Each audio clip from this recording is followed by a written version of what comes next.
दोस्तों, जरा सोचिए, धरती के बीचों बीच विशाल प्रशांत महासागर के अनंत नीले पानी में एक छोटा सा द्वीप मौजूद है।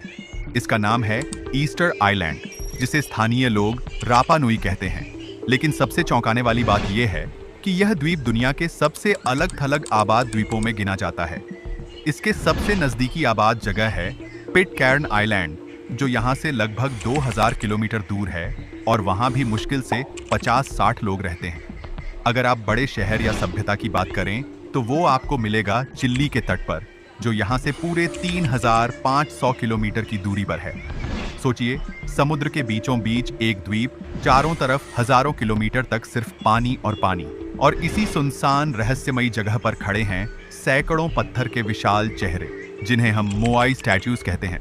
लेकिन सवाल ये उठता है, आखिर इन्हें किसने बनाया, क्यों बनाया, और कैसे इतनी बड़ी बड़ी मूर्तियां बिना किसी आधुनिक तकनीक के खड़ी कर दी गईं? कैसे इन्हें पूरे आइलैंड पर फैला दिया गया? इनकी ऊंचाई कई बार 30 से 35 फीट तक पहुंचती है और वजन 70 से 80 टन से भी ज्यादा होता है। बिना किसी आधुनिक तकनीक और मशीन के सिर्फ साधारण औजारों और मानवीय श्रम से इन्हें गढ़ा गया होगा, यह सोचकर ही दिमाग चकरा जाता है। आज से लगभग 1000 साल पहले यहाँ पॉलिनेशियन नाविकों का आगमन हुआ। उन्होंने समुद्र की अनजान लहरों को पार कर इस छोटे से द्वीप को अपना घर बनाया। शुरू में उनके पास सीमित संसाधन थे, लेकिन धीरे धीरे उन्होंने यहाँ अपनी अनोखी सभ्यता खड़ी कर दी, और इन्हीं के हाथों से बनी ये अद्भुत मूर्तियाँ। लोक कथाओं के अनुसार मोआई मूर्तियाँ उनके पूर्वजों का प्रतीक थी। उनका मानना था कि उनके पूर्वजों की आत्मा इन पत्थरों के भीतर वास करती है, और इन्हें गांवों की ओर मुख करके खड़ा करने से ये आत्माएं लोगों की रक्षा करती हैं और उन्हें समृद्धि प्रदान करती हैं। यही कारण है कि लगभग हर मूर्ति समुद्र की तरफ पीठ करके खड़ी है, मानो वो अपनी ही जनता पर निगरानी रख रही हो। लेकिन सवाल सिर्फ यह नहीं है कि इन्हें क्यों बनाया गया, बल्कि यह भी कि इतने विशाल पत्थरों को कैसे खड़ा किया गया। वैज्ञानिकों के अनुसार इन्हें पास के ज्वालामुखी से काट कर लाया गया, और फिर लकड़ी के लट्ठों, रस्सियों और मानव बल के सहारे खिसकाया गया।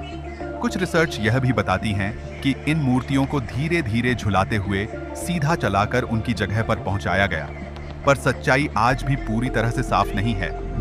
इतिहास का एक और दुखद पहलू है कि एक समय में यह द्वीप हरे भरे जंगलों से भरा हुआ था, लेकिन मूर्तियों को खिसकाने और गांव बसाने के लिए यहाँ के लोगों ने पेड़ों की अंधाधुंध कटाई शुरू कर दी। धीरे धीरे पूरा द्वीप बंजर हो गया, मिट्टी की उपजाऊ क्षमता खत्म हो गई, खेती असंभव हो गई, और लोगों के बीच खाने पीने को लेकर संघर्ष शुरू हो गया। कई शोधकर्ता मानते हैं कि यही कारण था कि ईस्टर आइलैंड की सभ्यता धीरे धीरे ढह गई। कुछ जगहों पर नरभक्षण तक के प्रमाण मिले हैं, जो इस बात की गवाही देते हैं कि लोग जीवित रहने के लिए कितनी हद तक उतर आए थे। 17वीं और 18वीं सदी में जब यूरोपीय यात्री इस द्वीप पर पहुंचे तो उन्होंने यहाँ की खस्ता हाल हालत देखी। धीरे धीरे इस सभ्यता का संपर्क बाहरी दुनिया से हुआ, लेकिन तब तक बहुत देर हो चुकी थी। स्थानीय आबादी कम होती गई, बीमारियों और संघर्षों ने उन्हें और कमजोर कर दिया। आज यहाँ की कुल आबादी मुश्किल से कुछ हजार है, लेकिन यह द्वीप अब भी अपने रहस्यों को अपने भीतर छिपाए हुए है। कुछ लोग मानते हैं कि इन मूर्तियों को बनाने में किसी और सभ्यता या बाहरी ताकत का हाथ रहा होगा।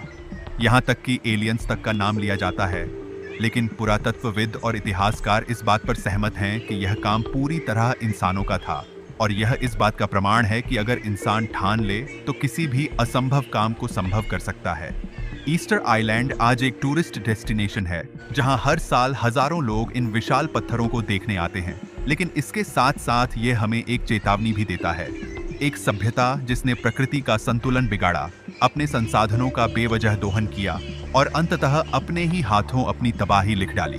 तो दोस्तों, अगली बार जब आप ईस्टर आइलैंड के इन पत्थर के चेहरों को देखें तो याद रखिए कि यह सिर्फ मूर्तियां नहीं हैं, बल्कि एक सभ्यता की कहानी है। उसकी ताकत, उसकी आस्था, उसका संघर्ष और उसकी चेतावनी। तो आप क्या सोचते हैं, इन मूर्तियों का असली रहस्य क्या था? हमें कमेंट में जरूर बताइए।